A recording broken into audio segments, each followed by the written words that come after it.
Madame, Monsieur, bonsoir et merci d'être fidèle à ITV. La vie ne tient qu'à un fil. On peut être accusé à tort ou à raison ou attraper très vite un microbe. Les fils du dialogue sont rompus entre l'État et les enseignants. Et l'Afrique veut au plus vite filer au Conseil de sécurité. C'est le fil et la colonne vertébrale de ce journal. Aussitôt ouvert, aussitôt renvoyé, le procès de l'ancien président de l'I2AF est repoussé en juin. À 86 ans aujourd'hui, notre compatriote est accusé de corruption et de blanchiment d'argent dans le cadre d'un scandale présumé de dopage d'athlètes russes.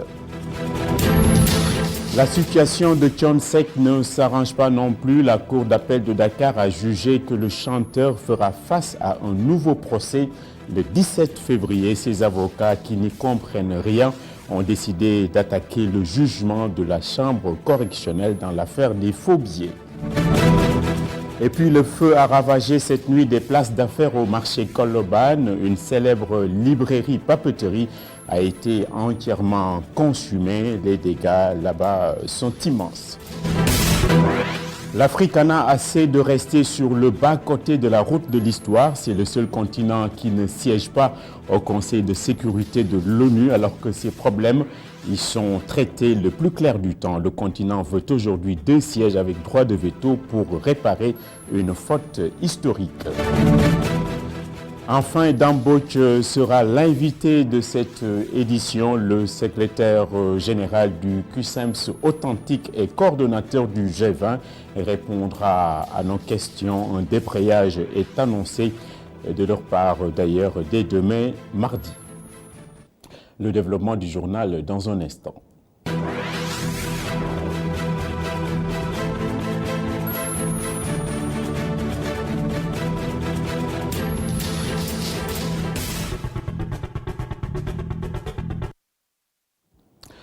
Le procès de Lamine Diack a donc été ajourné. C'est au mois de juin, le 3 précisément, qu'il devrait finalement se tenir. Dès l'ouverture, le parquet financier de Paris a demandé le renvoi au motif qu'il y aurait des problèmes de procédure. Des nouvelles pièces, dont l'audition de Pape Massata Diack, le fils, sont tombées à la toute dernière minute, semble-t-il. Le fils de Lamine Diack donc conteste toujours la compétence des juridictions françaises dans cette affaire. Il s'est exprimé notamment au microphone de Ousmane Gueye. On va l'écouter. Tout à fait serein. Et je pense que le droit, ça a dit, et qu'on sera très bien défendu par nos avocats, parce que nous avons un très bon dossier. Sauf que vous n'avez pas fait le déplacement au tribunal à Paris où se passent les choses. La raison, c'est quoi? Eh bien, vous savez tous que je suis sous contrôle judiciaire depuis août 2016 au Sénégal. Donc, je n'ai même pas de passeport. L'enquête a été ouverte au Sénégal. Je suis citoyen sénégalais. J'ai tout à fait toujours contesté la compétence de la France là-dessus. Mais malheureusement, l'enquête a duré 4 ans. Donc, je me suis fait de plus en plus par nos avocats, c'est tout. En même temps, vous ne voulez pas faire le déplacement en France. En même temps, votre papa qui est en France ne peut pas revenir. Le fils et le papa qui ne se sont pas revus depuis plusieurs mois. Qu'est-ce que ça fait chez vous? Un sentiment de nostalgie. Parce que on aurait bien voulu qu'il soit au Sénégal en train de jouir de sa retraite. Ça a bien mérité. Et que l'enquête se fasse dans la sérénité, ce qui a manqué dans cette enquête. Nous n'avons eu aucune sérénité et cette enquête a fonctionné sur le principe de la présomption de culpabilité et en totale violation de notre présomption d'innocence et du secret de l'instruction. Tout s'est fait, comme disait mon avocat, le maître Moussa Sarr, c'est une enquête à ciel ouvert. Donc on a subi ça pendant 4 ans, maintenant c'est le moment de vérité. Le musicien Thione Seck aussi n'en a pas encore fini avec Dame Justice, l'affaire des faux billets dans laquelle il est empêtré laisse encore sans voix. La chambre correctionnelle de la Cour d'appel de Dakar a infirmé la décision de la première instance, ce qui fait que le chanteur et leader du Ramadan, de même que son co-accusé, Allah édité en l'occurrence, seront rejugés dans un peu plus d'1 mois. Le 17 février, les conseils de Thione Seck ont fait état de leur incompréhension et préviennent qu'ils vont attaquer rapidement la décision. On signale toujours dans cette actualité cet incendie qui s'est déclaré la nuit dernière au marché Colobane. Des papeteries ont été calcinées selon toute vraisemblance. Le feu a pris vers 1h du matin. Les sapeurs-pompiers ont mis 3 heures d'horloge à éteindre les flammes. Les dégâts matériels sur place sont considérables. On retrouve Cheikhou Gueye et Tidiane Sissé pour le reportage. De la librairie et papeterie d'Aradji, il ne reste plus rien. Ce lundi, les commerçants de Colobane se sont réveillés sous le choc. Ils n'ont que leurs yeux pour constater les dégâts de cet incendie qui s'est déclaré la nuit dernière vers 1h. Nous avons été alertés pour un feu de magasin à Colobane. À 1h45, tous les secours étaient sur les lieux. 10 minutes après, les renforts sont arrivés. Donc on est arrivé à bout du feu à 5h15. Présentement, nous sommes en train de faire les opérations de refroidissement, de déblai et de dégarnissage. Lorsqu'on est venu, les premiers et deuxième niveaux étaient totalement embrasés. Il y a eu beaucoup de dégâts. Bon, l'inventaire sûrement sera fait par qui de droit. Des matériels bureautiques et informatiques, tout est parti en fumée. Difficile d'estimer les dégâts, mais le maire de Colobane tient à apporter son soutien. On est venu voir un peu ce qui s'est passé. On se rend compte que l'immeuble est complètement calciné. Donc il ne reste plus qu'une chose à faire, évacuer les gens, assister au maximum le propriétaire du magasin et puis que le travail continue. Il faut que les gens déguerpissent les lieux. Les sapeurs ont fini de faire le travail. On va demander à la mairie de mettre un cordon de sécurité avec la police et puis que les gens partent, qu'ils vont à leur boulot, qu'ils aillent au travail. C'est terminé. C'est dommage de voir tout ça. C'est beaucoup de millions qui sont partis en l'air. Mais c'est comme ça aussi la vie. Voilà. En tout cas, nous soutenons le monsieur qui a perdu autant d'argent. Et puis nous serons à côté d'eux pour voir un peu ce qu'il faut faire pour la suite. Il a fallu 3 heures aux sapeurs-pompiers pour éteindre l'incendie dont l'origine reste inconnue. Il n'y a pas eu de perte en vies humaines, mais les dégâts matériels sont importants. Le propriétaire des lieux, sous le choc, n'a pas souhaité s'exprimer. Des bisbilles à la faculté de médecine, de pharmacie et d'odontologie, les étudiants sur place ont déclenché une grève pour 24 heures. Ils sont ulcérés par la non-mise à disposition des trousses dentaires. En plus, une grosse aberration a été pointée dans cette faculté. En cas de maladie, ces étudiants sont obligés de passer à la caisse s'ils veulent se faire soigner, alors que c'est dans le même institut qu'eux-mêmes ils prodiguent les soins. Le président de l'amicale des étudiants a fatalement une dent contre le système mis en place là-bas. Il est au micro de Abdou Khadr Ndiaye et Moussa Fall. Il s'agit de la question des trousses dentaires. Il s'agit de la vaccination des étudiants de la faculté de médecine, de pharmacie et d'odontologie concernant certaines pathologies fréquemment rencontrées au niveau des hôpitaux, comme le virus de l'hépatite B, mais également de la prise en charge des étudiants de la dite faculté au niveau de l'institut d'odontologie. Donc, pour le premier point, à savoir la question des trousses dentaires, je pense que c'est une question récurrente qui vient chaque année. Donc, je pense que toute la communauté universitaire, toute la communauté sénégalaise en a maintenant connaissance. Donc, l'année dernière, le 23 avril, donc pour être précis, de l'année 2019, nous avions eu une rencontre avec le ministère de l'Enseignement supérieur, de la Recherche et de l'Innovation pour prendre des dispositions, des décisions, mais également des solutions par rapport à cette question qui devrait être réglée d'une manière définitive. Donc, de cette rencontre, il a été décidé de prendre un certain nombre de dispositions, à savoir la scission de la trousse dentaire de celle des vétérinaires, à savoir la délocalisation de ces trousses-là au niveau de la faculté, mais également à savoir procéder à un marché de clientèle qui permettrait de régler la question des trousses dentaires sur 3 ans et faire en sorte que ces trousses puissent être disponibles pour les étudiants dès le début de chaque rentrée scolaire. L'Afrique entend donc réparer une erreur historique qui établit que seul le continent africain ne puisse pas disposer de sièges au Conseil, de sièges permanents au Conseil de sécurité de l'Organisation de l'Unité africaine. Cet oubli conscient a été sanctuarisé au lendemain de la Deuxième Guerre mondiale. L'Afrique ne veut plus être la grande oubliée du long voyage de la vie. La 8e conférence ministérielle du comité de 10 chefs d'État et de gouvernement de l'Union africaine sur la réforme du Conseil de sécurité s'est refermée ce lundi à Dakar. On voit le compte rendu avec Alioune Gueye et Sidignan. Il persiste et signe. 2 sièges permanents avec droit de veto et de 2 sièges non permanents. C'est ce qu'il réclame.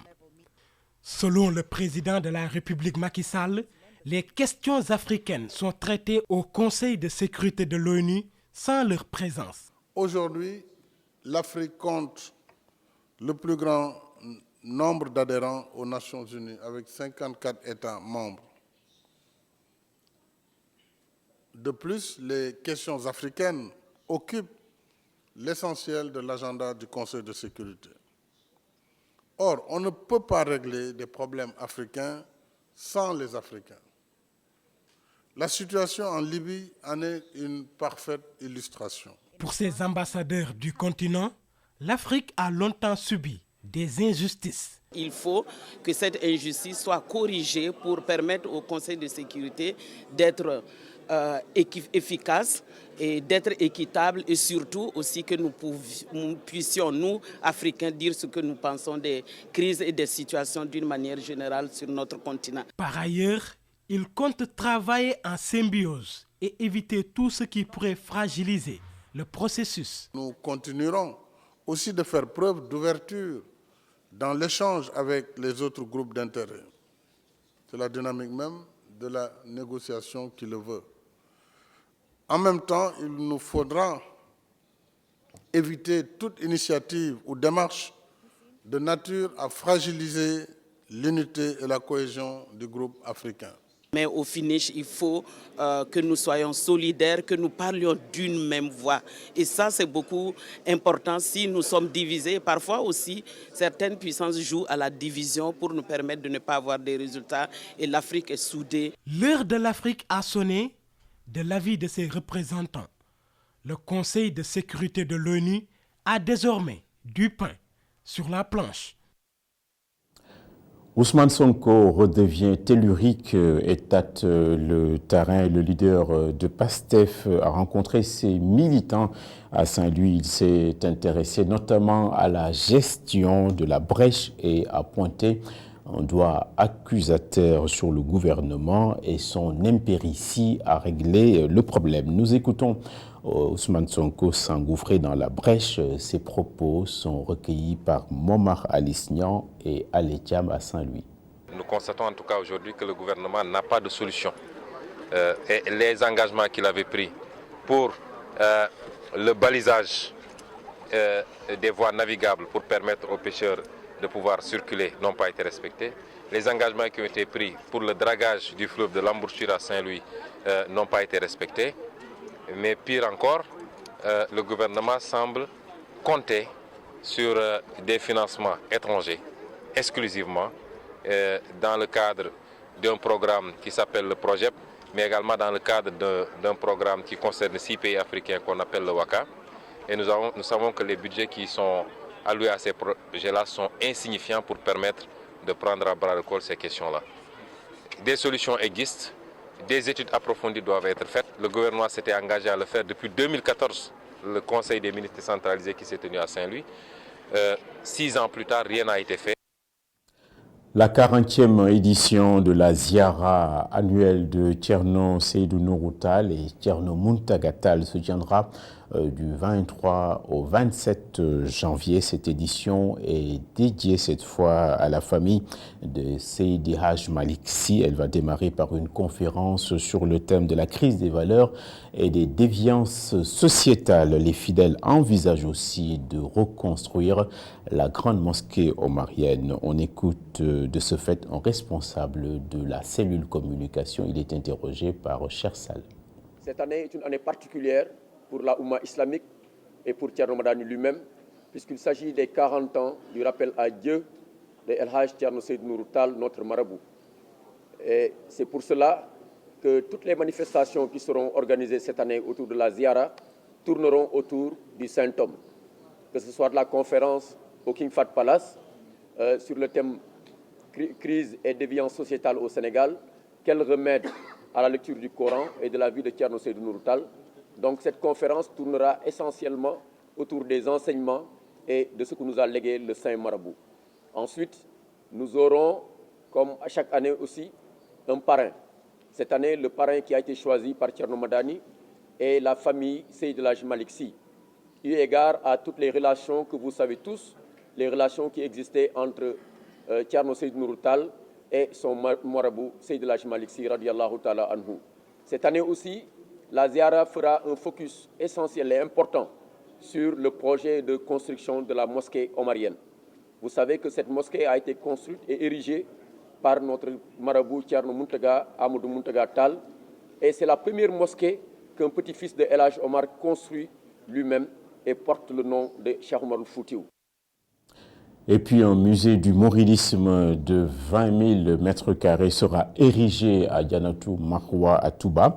Le musée s'inspire de celui que l'on peut trouver à Istanbul et qui reste un bel hommage au prophète de l'islam. Le comité qui a la responsabilité du futur complexe a communiqué sur les tenants et les aboutissants. Mamadou Bipa Sissoko et Augustin Mandan. Un musée qui occupera une surface de près de 20 000 mètres carrés à Touba. La vie et l'œuvre de Cheikh Ahmadou Bamba seront racontées. Un projet ambitieux qui sera piloté par Serigne Chérif Mbacké. Nous voulons perpétuer l'œuvre de Serigne Touba et sur différents aspects. Il y a d'abord la calligraphie, l'habillement et même la revalorisation des langues nationales. Revaloriser les langues nationales. Je pense que ce musée va réparer l'injustice dont la communauté mouride a longtemps souffert. Le musée va remplir, réparer l'injustice. Plusieurs objets seront exposés dans ce musée, des objets ayant appartenu à Serigne Touba, mais aussi tout ce qui a un rapport avec le mouridisme. Dans ce musée, qui a été expliqué par un de nos confrères architectes, Malik Mbow, il y a le symbolisme du bateau, l'allée de Serigne Touba et son retour. Et dans ces différents compartiments qu'il a eu à expliquer, il y aura des parties qui sont exclusivement dédiées aux objets de Serigne Touba qui constituera les expositions permanentes. Nous avons pensé, pour ce qui est de Serigne Touba, il est opportun, il est arrivé le moment où il est nécessaire de rassembler l'ensemble de ce patrimoine laissé par Serigne Touba. Ce patrimoine est divers et multiforme. Le patrimoine légué par le fondateur du mouridisme est principalement localisé dans le pays et les sites sont connus. Et durant ce parcours d'exil, Serigne Touba a eu à utiliser plusieurs objets, que ce soit des malles, que ce soit des cafetières et plusieurs objets, entre autres, qui se trouvent aujourd'hui dans des lieux bien connus du mouridisme. Plus précisément à Kergoumak, dans la région de Diourbel, et une bonne partie se trouve à Touba présentement, à Beiti, à Daré Kamil et entre autres à Darou Khoudoss. Pour l'instant, le coût des travaux n'est pas encore estimé, mais le comité qui porte le projet tient à rassurer. Le montage financier en cours sera divulgué prochainement, ainsi que la date de démarrage des travaux à la discrétion du khalife des Mourides, Serigne Mountakha Mbacké.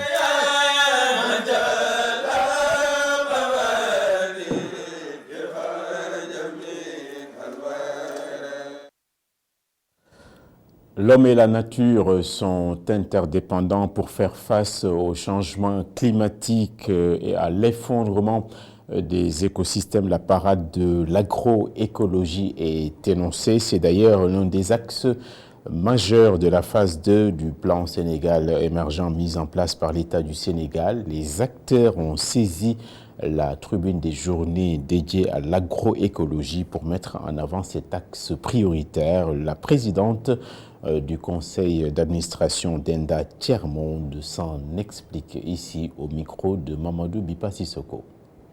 C'est-à-dire que, nous nous reposons d'abord sur les réalisations de terrain. Il y a aujourd'hui des organisations paysannes et des communes qui sont engagées sur des procédures de changement concret au niveau de leur zone. Nous avons aussi en même temps au niveau de l'État la recherche qui est consciente et qui cherche aussi à faire autrement. Donc pour ces changements de paradigme qui sont fondamentaux dans la vie actuelle de nous-mêmes et des générations futures, il faut que l'État arrive à saisir la chose en main. Et c'est pour cela que sa déclaration constitue pour nous une opportunité pour le renforcer, pour avoir une large compréhension, pour que l'agroécologie ne soit pas mise en œuvre de façon partielle, mais de façon collective en intégrant l'ensemble des acteurs.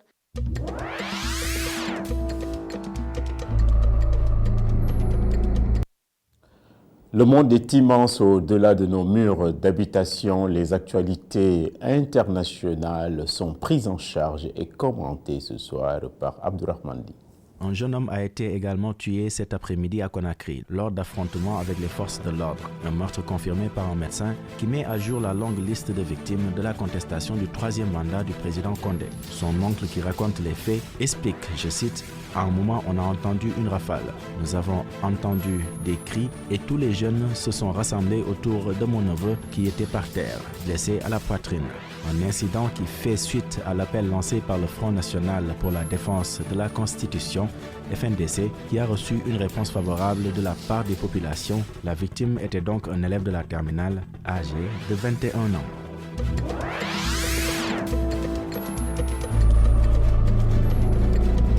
Au Niger, l'attaque du camp de Chinégodar dans l'ouest du pays, sur la frontière malienne le jeudi dernier, n'a pas été sans conséquences. Le chef d'état-major des armées et le chef d'état-major de l'armée de terre ont été limogés, nous renseigne le communiqué du Conseil des ministres extraordinaire.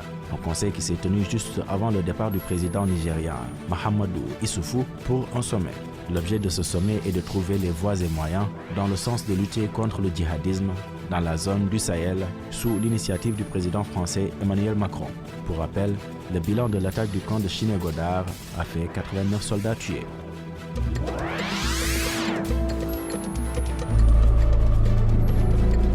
En Centrafrique, au moins 3 militaires centrafricains sont morts lors d'un affrontement qui opposait des membres des forces armées centrafricaines à ceux de l'unité pour la paix en Centrafrique.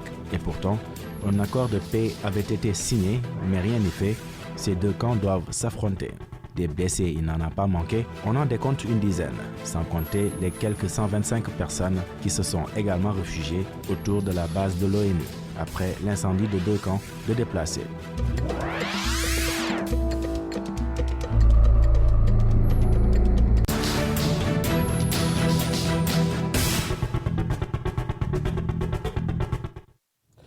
Voilà, c'est donc l'heure de l'invité du lundi. C'est le secrétaire général du QSEMS Authentique et en même temps coordonnateur du G20, M. Dambouch. Bonsoir. Bonsoir Hassan. Merci donc de répondre à notre invitation. Vous allez débrayer demain mardi. Est-ce qu'on peut savoir pourquoi vous avez l'intention de bloquer le système éducatif sénégalais ? Merci Hassan. Effectivement, le G20, composé de 27 organisations syndicales, a décidé d'observer un débrayage demain à partir de 9h sur l'ensemble du territoire au niveau des écoles élémentaires et du moyen secondaire. Nous avons décidé d'observer ce débrayage parce que malheureusement, après notre préavis de grève que nous avons déposé le 30 octobre, le gouvernement avait 1 mois pour nous appeler et discuter des problèmes. Le gouvernement n'a pas respecté les dispositions de la loi parce qu'il n'a pas daigné comprendre qu'aujourd'hui, il est important de discuter des questions de l'éducation. C'est pourquoi, à l'expiration du préavis, nous avons discuté avec les camarades à travers le pays. Nous avons envoyé plusieurs délégations. C'est à l'issue de ces concertations que nous avons décidé maintenant d'observer ce premier plan d'action qui va permettre aux enseignants de se retrouver dans les salles des professeurs, de mettre la plateforme revendicative du G20 sur la table et de discuter et de nous donner des orientations. C'est ça, vous n'allez pas vous arrêter là au débrayage. Effectivement, nous avons des problèmes que nous avons posés sur la table. Tout dépend de la position du gouvernement et de la posture que le gouvernement va avoir par rapport à nos revendications. Parce qu'effectivement, nous avions signé des accords le 17 février 2014. Et parmi ces points d'accord, il y a des points saillants. Si le gouvernement répond par rapport à ces questions, nous pensons qu'on peut ne pas même dérouler un deuxième plan d'action. Oui, sur ces accords-là, quel est le point saillant? D'habitude, on vous reproche de ne vous intéresser qu'aux questions pécuniaires. Est-ce que c'est vrai? Oui, parce que malheureusement, nous n'avons pas assez de temps de parole, surtout pour nous permettre de nous épancher sur les autres questions. Effectivement, on met plus l'accent dans la communication sur les questions à incidence financière. Mais c'est parce que tout simplement, ce sont ces questions-là qui sont aussi trop laissées en rade par le gouvernement. Parce que le gouvernement fait des efforts dans le pilotage sur d'autres questions, mais sur les questions à incidence financière, ils veulent toujours nous jeter au calendrier grec. C'est ce qui fait que les enseignants sont très frustrés et on mène en avant ces questions. Et parmi ces questions saillantes que vous venez de me poser, nous avons la question sur le système de rémunération, qui est le vrai problème et qui a été une question nodale au niveau du protocole d'accord, parce que c'est après 2 ans de discussion qu'on a stabilisé ce point.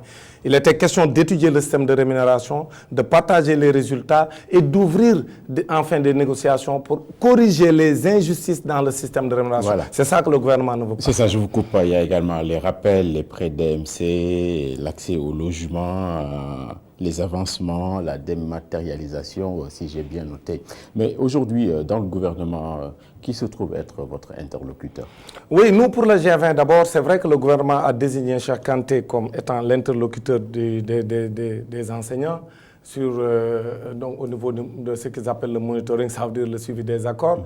Mais le G20 est composé de 27 organisations syndicales laissées en rade par le gouvernement, alors que c'est des syndicats légalement constitués. Mais sur ces points-là que vous venez de citer, effectivement, c'est important de revenir sur un point très important, parce que c'est la question relative aux lenteurs administratives. C'est-à-dire le point de revendication et qui a été consigné dans le protocole d'accord, c'était l'État s'était engagé à mettre fin aux lenteurs administratives dans la production des actes d'avancement, des actes d'intégration, des actes de validation. Maintenant, en quoi faisant? En dématérialisant. C'est-à-dire, malheureusement, c'est cette dématérialisation qui fait défaut, parce que jusqu'au jour d'aujourd'hui, les enseignants peinent à avoir leurs actes administratifs, et c'est ça qui est regrettable. Oui. Maintenant, au niveau des rappels, aujourd'hui estimé à près de 100 milliards, l'État du Sénégal s'était engagé à appuyer la totalité de la dette, c'est-à-dire les rappels, mais jusqu'au jour d'aujourd'hui, on paye les rappels au compte-gouttes, et même quand on les paye, c'est tellement surimposé que les enseignants ne sentent même pas qu'ils ont obtenu un Très bien. La suppression de la primature, est-ce que ça a arrangé les choses ou ça les a compliquées? Nous pensons, notre intime conviction, que ça a compliqué les relations entre le monde du travail et le gouvernement. Parce que le Premier ministre avait une ascendance sur les autres ministères et sur les autres ministres. Il pouvait leur donner des instructions, mais aujourd'hui, même s'il y a une personne qui a été désignée comme interlocuteur, mais cette personne-là n'a aucune autorité sur les autres départements ministériels. C'est pourquoi nous considérons que cette réforme a eu un impact négatif sur le dialogue social, a eu un impact négatif sur les relations entre l'employeur et l'employé. Oui. Donc c'est ça qui est regrettable. Oui, vous avez beaucoup de récriminations, mais on observe aussi que vous ne parlez pas des trains qui arrivent à l'heure. Il semblerait que vos indemnités de logement ont été revalorisées de 60 000 à 100 000. Vous n'en parlez pas. Non, on en parle parce qu'effectivement, c'est ça la question. Quand on parle du système de rémunération, c'est cette question qui est mise en exergue. Parce que nous considérons que ce que le président de la République avait fait à l'époque, c'est-à-dire d'augmenter l'indemnité de logement avec ce montant dérisoire de 40 000 sur les 60 pour aller à 100 000, et ça va arriver à terme à la fin du mois de janvier donc 2020. Nous considérons que ce n'était pas ça la revendication des enseignants. Les enseignants se sont sentis lésés parce que le système de rémunération n'est pas juste. Ce n'est pas en augmentant de façon arbitraire un montant sur les salaires qu'on peut stabiliser le secteur de l'éducation et de la formation. Ce que nous demandons, c'est qu'on remette à plat le système de rémunération, le régime indemnitaire revu de fond en comble, pour qu'enfin on corrige les injustices, pour que chaque corps de l'État puisse se sentir donc traité de façon équitable. C'est ça le sentiment de frustration qui anime beaucoup de travail, pas seulement les enseignants, mais les médecins, les autres travailleurs de la justice, etc. Il y a beaucoup de travailleurs de la fonction publique qui se sentent lésés parce que le système de rémunération n'est pas juste. C'est ça. Lorsque vous prenez la décision d'aller en grève ou de débrayer, est-ce que vous pensez aux enfants? Effectivement, nous pensons aux enfants. C'est pourquoi nous pensons qu'il est important aujourd'hui de régler ces goulots qui étranglent le système, c'est-à-dire de régler les questions conjoncturelles et pour nous permettre d'avoir vraiment un système éducatif stable qui nous permette d'adresser les questions structurelles. C'est pourquoi la grève ne cherche pas à saboter le système, mais au contraire à montrer au peuple sénégalais que l'école doit être au cœur du débat parce que l'école, c'est le socle du développement. Aucun pays ne peut se développer, quel que soit le plan qui est mis en place. Ce plan Sénégal émergent qui est mis en place ne peut pas permettre au Sénégal d'émerger ou de se développer si on n'a pas des ressources humaines de qualité. Et seule l'école, une école publique de qualité, peut régler les problèmes de ressources humaines. C'est ça, on a aussi entendu le directeur de la formation et de la communication du ministère de l'Éducation nationale parler des 33 points d'accord. Il dit que sur ces 33 points, les 32 ont été pris en charge.